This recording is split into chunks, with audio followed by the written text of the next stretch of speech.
Hello friends, कैसे हैं आप सब लोग। मैं दिग्विजय सिंह शेखावत स्वागत करता हूं आपका स्कोर हाई क्लासेस के यूट्यूब चैनल पर। आज हम क्लास 8 से जो रैशनल नंबर पढ़ रहे थे उसका सेकंड पार्ट देखने जा रहे हैं। तो जो फर्स्ट पार्ट हमने पढ़ा था उसमें कुछ हमने प्रॉपर्टीज़ की बात की थी। शुरुआत में हमने 7th क्लास से रिलेटेड कुछ रैशनल नंबर्स में जो काम आने वाले इम्पोर्टेंट नंबर्स हैं like natural numbers, whole number, integers, even odd numbers, prime numbers, ये सब हमने देखे। उसके बाद में हमने बात की प्रॉपर्टीज़ ऑफ रैशनल नंबर्स की, जो कि किस टाइप के क्वेश्चंस बनते हैं। इसमें फिल इन द ब्लैंक्स और ट्रू फॉल्स टाइप के क्वेश्चंस बनते हैं। इसमें हमें फिल करना होता है कि ये क्लोजर प्रॉपर्टी है या फिर ये एसोसिएटिव प्रॉपर्टी है या फिर डिस्ट्रीब्यूशन है या फिर कम्यूटेटिव है, कौन सी प्रॉपर्टी यहाँ पे अप्लाई हो रही है। क्लोजर प्रॉपर्टी क्या होती है कि जब भी कोई भी रैशनल नंबर के ऊपर मैथ्स का ऑपरेशन अप्लाई किया जाएगा तो वो मैथ्स का ऑपरेशन अप्लाई करने के बाद में वो रैशनल नंबर ही रहे, सेम रैशनल नंबर रहे, उससे मतलब नहीं है, कोई भी रैशनल नंबर बनना चाहिए। ठीक है, तो इसमें हमने क्या देखा कि एडिशन में ऐसा होगा या नहीं होगा, मल्टीप्लिकेशन में ऐसा होगा या नहीं होगा, सब्ट्रैक्शन डिवीजन में भी हमने देखा। उसके बाद में हमने बात की सेकंड नंबर प्रॉपर्टी जो कि है कम्यूटेटिव प्रॉपर्टी। ठीक है, सेकंड नंबर प्रॉपर्टी हमने क्या बात की, कम्यूटेटिव प्रॉपर्टी। ठीक है, तो कम्यूटेटिव प्रॉपर्टी के अंदर क्या बताया कि आप 4 ऑपरेशन अप्लाई करें, रिजल्ट में कोई फ़र्क नहीं होना चाहिए, बट ऐसा सिर्फ 2 ही केसेस में हुआ जहां रिजल्ट में फ़र्क नहीं आया। कौन से 2 केसेस थे वो, एक तो एडिशन और एक मल्टीप्लिकेशन। एडिशन और मल्टीप्लिकेशन में रिजल्ट पे कोई फ़र्क नहीं आया, बाकी सब्ट्रैक्शन में और डिवीज़न में रिज़ल्ट क्या था हमारा, डिफरेंट था। इसलिए हम कह सकते हैं कि कम्यूटेटिव प्रॉपर्टी रैशनल नंबर में एडिशन एंड मल्टीप्लिकेशन में फॉलो होती है, डिवीज़न और सब्ट्रैक्शन में फॉलो नहीं होती है। ठीक है, थर्ड प्रॉपर्टी की बात करते हैं। थर्ड प्रॉपर्टी हमारे पास यहाँ से है एसोसिएटिव प्रॉपर्टी। ठीक है,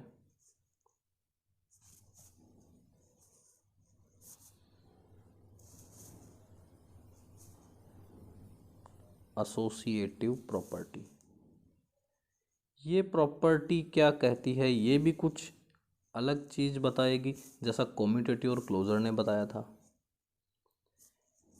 ये बताती है कि जब हम किसी रैशनल नंबर को रीअरेंज करते हैं, 2 और ज़्यादा ऑपरेशंस उसके अंदर हों, सेम ऑपरेशन 2 और ज़्यादा सेम ऑपरेशंस उसके अंदर हों, रिजल्ट चेंज नहीं होना चाहिए। देखते हैं क्या बोलता है ये, when rational numbers are rearranged among 2 और मोर, है ना, when rational numbers when rational numbers arranged among 2 or more, arranged among 2, 2 या 2 से ज़्यादा में, 2 or more, ठीक है, 2 or more same operation and still their results, वही सेम लाइन है, still their results does not change, same वही बात है।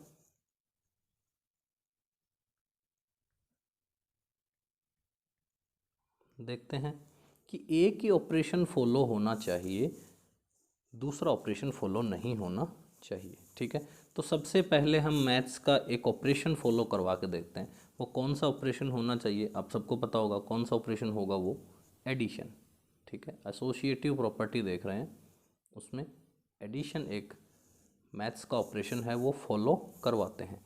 मान लेता हूँ कि मैं 3 रैशनल नंबर्स को रीअरेंज करने जा रहा हूँ। ठीक है, तो 3 रैशनल नंबर्स है तो 5/3 प्लस 3/2, ये दो मैंने एक साथ लिख दिए, एंड थर्ड वन मैंने थोड़ा साइड में लिख दिया। ठीक है, अब मैं अगर इसको सोल्व करता हूँ तो कुछ मेरे को रैशनल नंबर मिलने वाला है, क्योंकि ये हम क्लोजर प्रॉपर्टी में पढ़ के आए हैं कि रैशनल नंबर में रैशनल नंबर ऐड करने से रैशनल नंबर ही आता है, रैशनल नंबर ही आएगा, नो डाउट। बोर्डमास के रूल से पहले क्या सोल्व होगा, ब्रैकेट सोल्व होगा, एलसीएम क्या आ जाएगा 6, 3 का टेबल बोलेंगे, 6 ना आए 2, 2 को 5 से 10। ये ट्रिक्स है, ये जब मैं एडिशन समझाऊंगा तब ये बताऊंगा आप लोगों को। जिन बच्चों को मैथ्स नहीं आती है वो यहाँ से नहीं आती है, फिर आगे नहीं आती है उनको पूरी। ठीक है, 3 2 जा 6, 2 5 जा 10, 2 3 जा 6, 3 3 जा 9 प्लस 1/3। जैसे ही मैंने सोल्व किया क्या आया, 19/6 प्लस 1/3। देन फर्दर सोल्व किया तो क्या आया, 6 3 6 19 प्लस 2 दैट इज 21/6। 3 7 जा 21, 3 2 जा 6। फाइनल आंसर हमारे पास यहाँ से क्या आ रहा है, 7/2 आ रहा है। ठीक है, ये थी एडिशन में, मैंने रिजल्ट निकाला है। अब मैं देख रहा हूँ कि मैं इसको जब रीअरेंज करूँगा इसको मैं, है ना, व्हेन रीअरेंज्ड लिख देते हैं यहाँ पे, व्हेन रीअरेंज्ड, जब इसको रीअरेंज किया जाएगा तो मैं 5/3 को बाहर निकाल देता हूँ और 1/3 को अंदर डाल देता हूँ। देखो मैं ऐसा कुछ रीअरेंजमेंट कर सकता हूँ, इनके साथ भी कर सकता हूँ, इनके साथ भी कर सकता हूँ। ठीक है, तो मैं 5/3 के साथ 1/3 को ले लेता हूँ। ठीक है, 5/3 के साथ 5/3 के साथ 1/3 को ले लिया और मैंने क्या किया, 3/2 को बाहर कर दिया। यहाँ से ही हम बेसिक मैथ सीख जाएंगे। 8th क्लास में जो जो हम आगे चैप्टर पढ़ने वाले हैं उसमें जो मैथमेटिक्स, बेसिक मैथमेटिक्स जो काम आएगी वो यहाँ पे इस चैप्टर में हम सीख जाएंगे। पहले ब्रैकेट सॉल्व करेंगे, तो ब्रैकेट सॉल्व करेंगे तो सिंपल दिख रहा है हमें, है ना,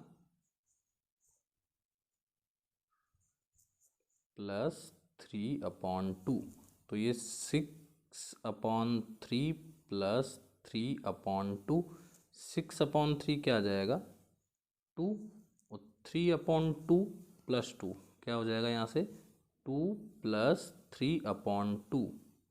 वही एलसीएम लिया, 4 प्लस 3 दैट इज 7/2।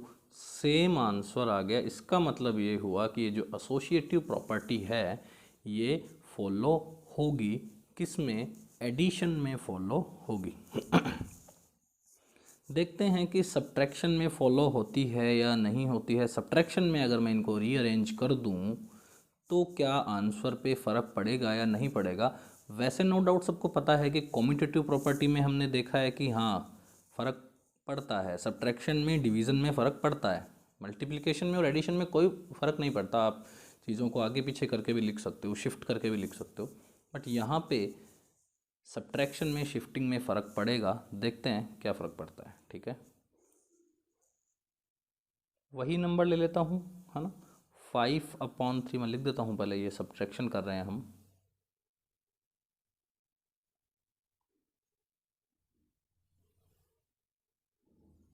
किसका है, एसोसिएटिव का, है ना, ये मिक्सअप हो जाते हैं नोट्स।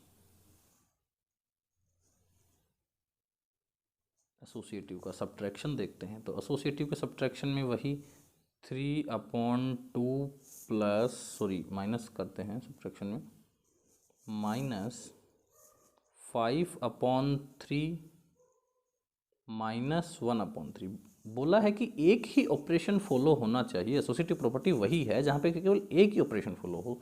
सब्ट्रैक्शन फॉलो हो रहा है तो सब्ट्रैक्शन ही फॉलो हो। ठीक है, बॉडमास के रूल से मैं इसको सॉल्व कर लेता हूँ। यहाँ से 6 9 -10 -1/3। देखो ये प्लस माइनस माइनस होगा, -1/6 -1/3। देखते हैं क्या आंसर आता है, 6 एलसीएम आ जाएगा -1 -2 दैट इज -3/6। इसका मतलब ये है -1/2। थोड़ा सा बेसिक जिसको आता है उसको आसानी से ये सब चीज़ें समझ में आ जाएगी। क्या आया ये? माइनस का 1/2। ठीक है, तो ये जो -1/2 आया है, क्या मैं इनको शिफ्ट कर दूं, रीअरेंज कर दूं क्या तो आएगा? कोई चांस है नहीं। फिर भी एक बार हम अपने आप की संतुष्टि के लिए क्या कर देते हैं, इनको स्वैप कर देते हैं ना। स्वैपिंग स्वैपिंग कर देते हैं, तो मैं 3/2 की जगह 1/3 को डाल देता हूँ। सिंपल 1/3 क्या किया, -5/3 देन -3/2। क्लियर? देखते हैं आगे। तो ये क्या आएगा, एलसीएम कितना आएगा 3, 1 -5 देन -3/2। यहाँ से इसको सोल्व कर रहा हूँ मैं, यहाँ से इसको सोल्व कर रहा हूँ, ये अलग है। यहाँ से इसको सोल्व कर रहा हूँ तो -4/3 एंड -3/2, ये 6, 3 2 6 आ गया। 3 2 माइनस का 8 एंड माइनस का 9। सेम साइन हमेशा क्या हो जाते हैं बच्चों, ऐड हो जाते हैं ना। सेम साइन जो होते हैं हमेशा ऐड हो जाते हैं। 7th और 6th की भी सीरीज़ लेके आऊँगा मैथ्स की, मैं बेसिक मैथ्स की, वहाँ से हर एक बच्चा पढ़ सकता है। 10th वाले बच्चे भी पढ़ सकते हैं, 9th वाले भी पढ़ सकते हैं, देख सकते हैं कि हाँ इसके पीछे क्या बेसिक है ना। बहुत सारे बच्चों को मैथ्स नहीं आती है, ये सब उन्हीं के लिए है। -17/6। आंसर में थोड़ा चेंज नहीं, काफ़ी चेंज आ गया। आंसर में शिफ्ट करने से, स्वैप करने से, रीअरेंज करने से क्या आ गया, आंसर में चेंज आ गया। इसका मतलब क्या हो गया कि एसोसिएटिव प्रॉपर्टी है वो सब्ट्रैक्शन में फॉलो नहीं होती है। ऐसे हम देखेंगे तो मल्टीप्लिकेशन में फॉलो हो जाएगी। जल्दी से देख लेते हैं मल्टीप्लिकेशन में कैसे फॉलो होती है। सी, मल्टीप्लिकेशन कौन सी प्रॉपर्टी का मल्टीप्लिकेशन देख रहे हैं, एसोसिएटिव प्रॉपर्टी का। क्लियर है? एसोसिएटिव प्रॉपर्टी का मल्टीप्लिकेशन देख रहे हैं। ले लेता हूँ मैं कोई भी नंबर, 5/2 मल्टीप्लाई 3/7 मल्टीप्लाई 7/3। ठीक है, पहले इसको रीअरेंज कर लेता हूँ, आगे पीछे कर देता हूँ। ये 7/3 को यहाँ शिफ्ट कर देता हूँ और 5/2 को यहाँ शिफ्ट कर देता हूँ। तो ये 7/3 मैंने शिफ्ट कर लिया, 3/7 अपनी जगह एज इट इज़ रख दिया एंड 5/2 को मैंने बाहर शिफ्ट किया, जैसा कि मैंने बोला। देखना चाहता हूँ एसोसिएटिव में, देखना चाहता हूँ दो या दो से ज़्यादा रैशनल नंबर एक ही टाइप का ऑपरेशन फॉलो होना चाहिए। यस, एक टाइप का ही ऑपरेशन फॉलो हो रहा है, कोई दिक्कत नहीं है, देखते हैं क्या होता है। ठीक है, यहाँ से ये क्या आएगा, पहले मल्टीप्लाई करेंगे तो 5 3 जा 15 एंड 2 7 जा 14 मल्टीप्लाई 7/3, 7 2 जा 14, 3 5 जा 15। इसका आंसर कितना आया, 5/2। नोट कर लेंगे, लिख लेंगे, हाईलाइट कर देंगे। ठीक है, आगे देखते हैं। 7/3 एंड 3/7। देखो 7/3 इंटू 3/7 मल्टीप्लाई 5/2। यहाँ से सोल्व करेंगे तो ये कट जाएगा, ये क्या आ जाएगा 5/2। तो ये क्या आ गया, बिल्कुल सेम आ गया। इसका मतलब हम समझ जाएंगे कि एडिशन में और मल्टीप्लिकेशन में एसोसिएटिव प्रॉपर्टी फॉलो करेगी, लेकिन यहाँ पे डिवीज़न में और सब्ट्रैक्शन में फॉलो नहीं करेगी। ये है आज का लेक्चर पार्ट 2, जिसमें हम पढ़ रहे हैं एसोसिएटिव प्रॉपर्टी। ठीक है, नेक्स्ट प्रॉपर्टी की बात करते हैं। यहाँ पे डिवीज़न में फॉलो नहीं करेगी। ठीक है, हम लिख देते हैं यहाँ पे डी पार्ट करके,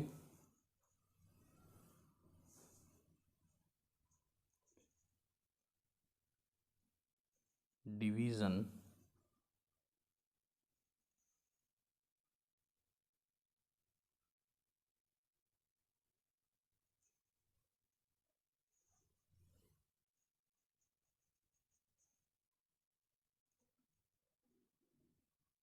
ठीक है। डिवीज़न में एसोसिएटिव प्रॉपर्टी फॉलो नहीं होगी, फटाफट से देख भी लेते हैं, कोई खास नहीं है। 2/3 डिवाइड 3/2 डिवाइड 7/3। यहाँ इसको सोल्व करेंगे तो 2/3 डिवाइड 3/2 मल्टीप्लाई 3/7। ठीक है, यहाँ से इसको सोल्व करेंगे तो 2/3 डिवाइड 9/14, देन सोल्व करेंगे तो 2/3 मल्टीप्लाई 14/9, 28/27 ये होगा। लेकिन जैसे ही हम इसको रीअरेंज करके सोल्व करेंगे स्टूडेंट्स, बहुत डिफरेंट आंसर आएगा। हमें कोई मतलब नहीं है इसे क्या आंसर आएगा, हमें बस इतना देखना है कि डिफरेंट आंसर आएगा। और डिफरेंट आंसर जब भी आएगा तब हम क्या बोलेंगे कि डिवीज़न में एसोसिएटिव प्रॉपर्टी फॉलो नहीं हो रही है। ठीक है स्टूडेंट्स, चाहें तो आप स्क्रीनशॉट ले सकते हैं आज की वीडियो लेक्चर का, साथ में नोट्स बना सकते हैं, पीडीएफ जनरेट कर सकते हैं। नेक्स्ट हम बात करते हैं हमारी 4th नंबर प्रॉपर्टी की, जो कि है डिस्ट्रीब्यूटिव प्रॉपर्टी। बहुत इम्पोर्टेंट प्रॉपर्टी है ये पूरी मैथ में हमारे बहुत बार काम आएगी। क्या है इसका नाम? Distributive property. क्योंकि आगे की जो मैथ्स आप लोगों को मैं पढ़ाऊंगा वो फर्स्ट चैप्टर से हर बार रिलेट करूंगा। डिस्ट्रीब्यूटिव प्रॉपर्टी, तो डिस्ट्रीब्यूटिव प्रॉपर्टी कैसे सोल्व होती है बड़ा जल्दी से देख लेते हैं। यहाँ पे क्या होता है, दो मैथ्स के ऑपरेशन साथ फॉलो होते हैं। ठीक है, एक होता है एडिशन सब्ट्रैक्शन, या फिर एक होता है मल्टीप्लिकेशन के साथ एडिशन। देखो एग्जांपल में समझ में आ जाएगा आपको। एग्जांपल देखें तो बाहर let A B and C are 3 different rational numbers, different rational numbers। ये different rational numbers मैंने ले लिए। अब इनका डिस्ट्रीब्यूशन करते हैं। कैसे होता है डिस्ट्रीब्यूशन? पहले चाहेंगे कि ए डिस्ट्रीब्यूट हो तो ए को लेंगे बाहर, मल्टीप्लाई लगाएंगे, ब्रैकेट में लेंगे बी प्लस सी को। यहाँ पे डिस्ट्रीब्यूट कौन हो रहा है? ए, है ना।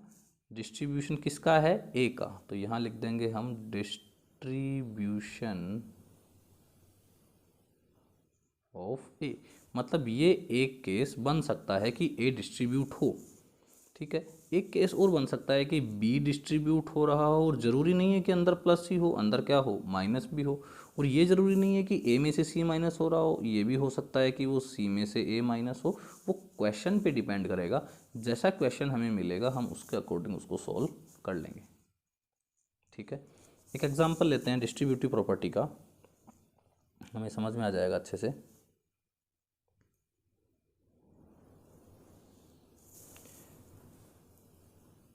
जैसे 3/2 बाहर है, मल्टीप्लाई होने के लिए किससे होगा? 3/5 प्लस 1/7 से होगा।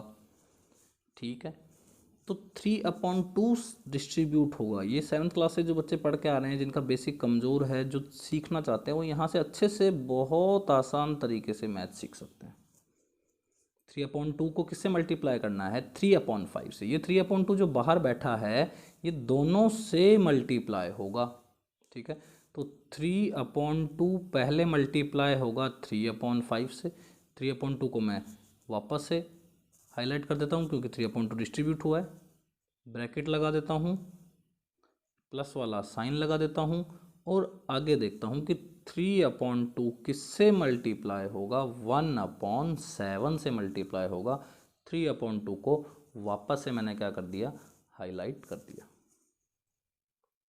ठीक है स्टूडेंट्स, तो यहाँ से आगे हम इसको सोल्व करेंगे तो 3/2 इंटू 3/5 क्या होगा? यहाँ से 3 3 जा 9/10 प्लस 3/14, है ना। कैल्शियम आ जाएगा 70, 63, 15, 78/70, ये कुछ ऐसा सा आंसर आ जाएगा। ये है डिस्ट्रीब्यूशन प्रॉपर्टी। बाहर कोई चीज़ बैठी होगी, मल्टीप्लाई में बैठी होगी, वो अंदर प्लस वाली चीज़ों के साथ क्या होगी, मल्टीप्लाई होगी, अलग अलग टाइप से मल्टीप्लाई होगी। ठीक है, अब हम नेक्स्ट बात करते हैं कुछ और इम्पोर्टेंट पार्ट की। इस चैप्टर से जो आता है कुछ और इम्पोर्टेंट पार्ट। अब बहुत कम चैप्टर बचा है, ठीक है। देखते हैं इसका नेक्स्ट पार्ट क्या आता है, यहाँ पे किस टाइप के क्वेश्चन बनते हैं वो बाद में बताऊंगा। पहले देखते हैं नया टॉपिक, जिसमें 2 टॉपिक एक साथ बताता हूँ आपको। How to find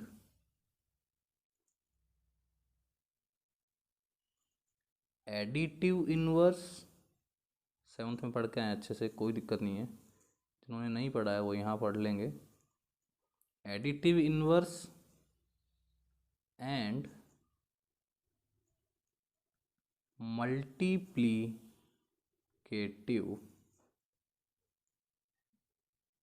inverse. ठीक है, क्या पता करना है हमें, एडिटिव इनवर्स और मल्टीप्लिकेटिव इनवर्स एक्चुअल में होते क्या हैं और कैसे आसान तरीके से कैलकुलेट किया जा सकता है। ठीक है, तो सबसे पहले हम एडिटिव इनवर्स की बात करते हैं। हमें एडिटिव इनवर्स ऐसे कैलकुलेट करना है। एडिटिव इनवर्स इस टाइप से बताया जाता है कि कोई भी नंबर का एडिटिव इनवर्स वो होगा, जैसे मान लेते हैं कि 1/2 कोई रैशनल नंबर है। ठीक है, इस रैशनल नंबर का कोई ना कोई क्या होगा, एडिटिव इनवर्स होगा। ठीक है, अब वो ऐसा होगा कि उसकी जो वैल्यू होगी वो ऐसी होगी कि जो दोनों ऐड होने के बाद में, एडिटिव इनवर्स है ना, ऐड होने के बाद में क्या बन जाएं, 0 बन जाएं। क्या बन जाएं, 0 बन जाएं।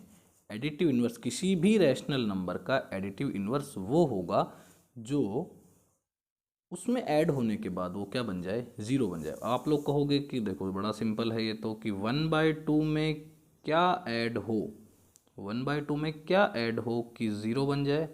तो 1/2 में क्या ऐड हो, 1/2 में ऐड हो माइनस का 1/2। क्लियर है, तो क्या बन जाए, 0 बन जाए। कैसे, सिंपल, 1/2, ये 2 साइन साथ होते हैं तो प्लस माइनस माइनस, 1/2 ये प्लस का ये माइनस का, क्या बन जाए, 0 बन जाए। तो यहाँ से हम कहेंगे कि एडिटिव इनवर्स ऑफ, क्या कहेंगे, additive inverse of 1/2 is -1/2।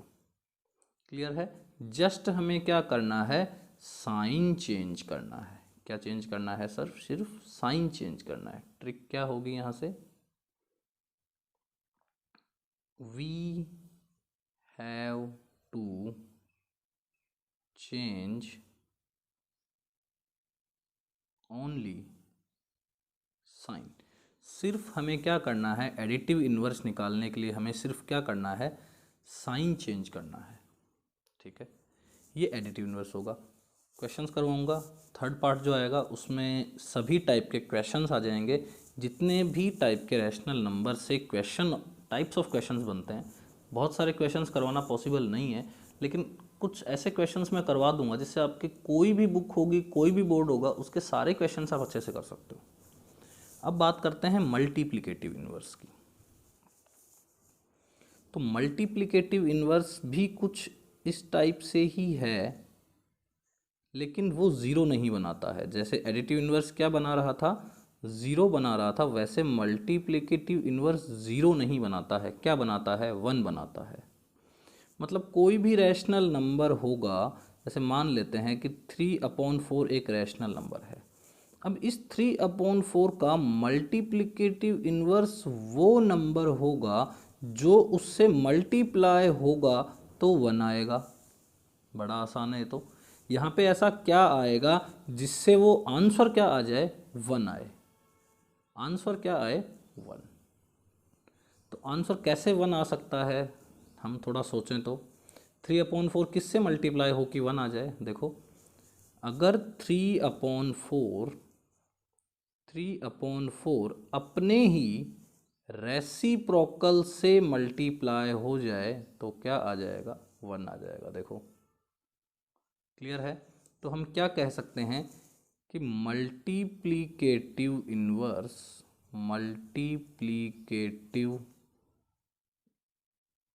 Inverse of 3/4 is 4/3। क्या आंसर हो जाएगा इसका, 4/3। ठीक है, क्वेश्चन जब लेके आऊँगा तो मैं जल्दी जल्दी बता दूंगा आपको कि इनका मल्टीप्लिकेटिव इन्वर्स फाइंड आउट कीजिए, तो आप, मैं जिस ट्रिक से बताऊंगा वैसे आसानी से हो जाएगा। तो इसमें क्या ट्रिक यूज़ होगी, जैसे इसमें क्या ट्रिक यूज़ हुई थी, we have to change only sign, है ना, we have to change only sign, केवल साइन चेंज करना है, और इसमें केवल रेसिप्रोकल करना है, we have to do only reciprocal without changing any sign, है ना। We have to obtain only reciprocal of given rational number. ये क्या हो जाएगी इसकी स्टूडेंट्स, ट्रिक हो जाएगी। इस ट्रिक की हेल्प से हम क्या कर लेंगे, इसको आगे सोल्व कर लेंगे। ठीक है, जैसा हमें पूछा जाएगा वैसा हम बता देंगे आसानी से, कोई इशू नहीं आएगा।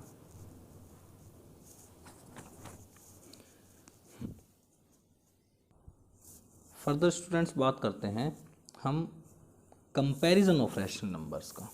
ये फ्रैक्शंस में भी काम में आता है, 7th क्लास में आपने, 6th क्लास में भी अच्छे से पढ़ा है, 5th से शुरुआत हो जाती है इसकी। कंपैरिजन, है ना, कंपैरिजन मीन्स मैथ में कौन बड़ा है और कौन छोटा है, which one is larger and which one is smaller, कौन बड़ा होगा और कौन छोटा होगा या बराबर होंगे। ठीक है, तो कंपैरिजन करते हैं, तो हमने क्या कर रखा है कि कंपैरिजन को 3 केसेस के अंदर ले रखा है। ठीक है, केस 1, 3 केसेस के अंदर हमने ले रखा है, तो हम बात करते हैं पहले केस की, केस 1 की। तो हमारे पास जो केस 1 में हम उन नंबर्स को डालते हैं व्हेन जिनका डिनोमिनेटर सेम होता है, when denominators are same, denominator क्या होगा, सेम होगा। फॉर एग्जांपल अगर हम बात करें तो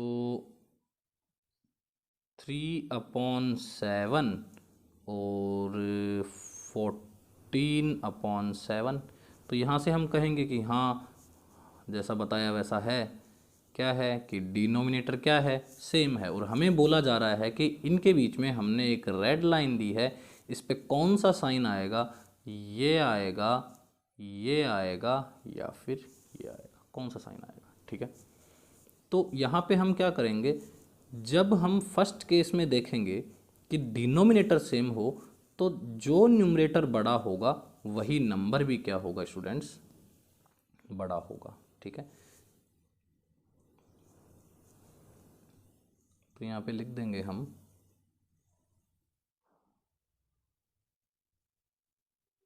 which number has larger denominator same होगा, तो जिस नंबर का लार्जर न्यूमरेटर होगा, which number has larger numerator is larger number, वो बड़ा नंबर होगा, है ना, जिसका न्यूमरेटर क्या होगा, बड़ा होगा, वो बड़ा नंबर होगा। इसका मतलब इसका आंसर क्या आने वाला है, ये आने वाला है। इसको हमने एक कैटेगरी में ले लिया, एक केस इसका हमने बना दिया। ठीक है, जहाँ पे डिनोमिनेटर क्या होगा, सेम होगा। तो ऐसे ही आपके दिमाग में ऑटोमेटिकली सेकंड केस बनने लग जाएगा। क्या होगा वो second case, when numerator are same. Second case क्या होगा यहाँ से,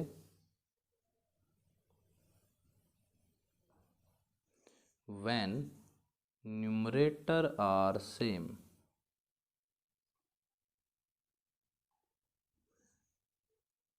व्हेन न्यूमरेटर्स आर सेम। जब न्यूमरेटर सेम होगा तो देखो न्यूमरेटर सेम वाला एग्जांपल ले लेता हूँ मैं। क्या होगा, ले लेते हैं कुछ भी 5 नहीं लेते हैं, कुछ ऐसा लेते हैं जिससे हम समझ भी पाएँ। ऐसा लेते हैं 10/2 एंड 10/5। ठीक है, यहाँ पे क्या है स्टूडेंट्स, न्यूमरेटर सेम है। थोड़ा देखेंगे समझ में आ जाएगा अच्छे से कि यहाँ पे क्या है, न्यूमरेटर क्या है, सेम है। तो जो न्यूमरेटर सेम होगा तो हम किसको देखेंगे, डिनोमिनेटर को। किसको देखेंगे, डिनोमिनेटर को। तो जिसका डिनोमिनेटर छोटा होगा वो नंबर यहाँ से बड़ा होगा, है ना। Which denominator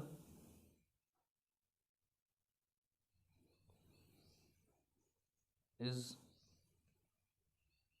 smaller the number will become greater. वहाँ पे क्या था, रिलेट करके पढ़ो। वहाँ पे क्या था, डिनोमिनेटर सेम था। क्या था, डिनोमिनेटर सेम था, तो न्यूमरेटर जो बड़ा होगा वो नंबर बड़ा होगा। ठीक है, यहाँ पे क्या है, न्यूमरेटर सेम है तो जो डिनोमिनेटर छोटा होगा वो नंबर बड़ा होगा। इसका हम जीता जागता एग्जाम्पल देख सकते हैं। 10/2 5 होता है स्टूडेंट, सबको पता है। और 10/5 क्या होता है, 2। तो बड़ा कौन आया, 5। तो बड़ा कौन आया, ऊपर वाला। बस सिंपल, समझा जा सकता है अच्छे से।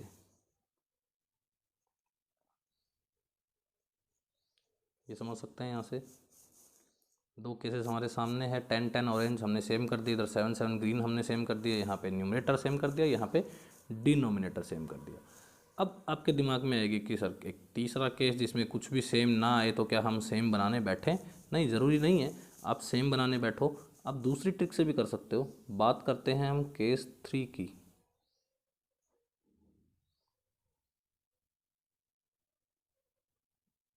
व्हेन बोथ आर डिफरेंट, जब दोनों ही क्या हों, अलग हों। एग्जाम्पल ले लेते हैं कोई भी, जैसे 3/7 एंड 5/2। ना तो यहाँ डिनोमिनेटर सेम है, 7 और 2 अलग अलग है, ना ही यहाँ पे न्यूमरेटर 3 और 5 जो कि है सेम है, अलग अलग है। ठीक है, तो इस केस में हम क्या कर सकते हैं, एक अच्छी सी ट्रिक अपना सकते हैं। इस 2 को यहाँ 3 के पास ले जाके मल्टीप्लाई कर दो, इस 7 को यहाँ 5 के पास ले जाके मल्टीप्लाई कर दो। 3 2 जा क्या आएगा, 6 आएगा। 7 5 जा क्या आएगा, 35। कौन बड़ा, 35। तो 7 × 5, तो वो का वो साइन ही यहाँ लगा देंगे, वो ही साइन यहाँ लगा देंगे। क्लियर है, तो ये आसानी से समझ में आ जाएगा। 5/2 यहाँ पे क्या होगा, बड़ा होगा किससे, 3/7 से 5/2 बड़ा होगा। क्या मेथड यूज़ किया, क्रॉस मल्टीप्लाई करके।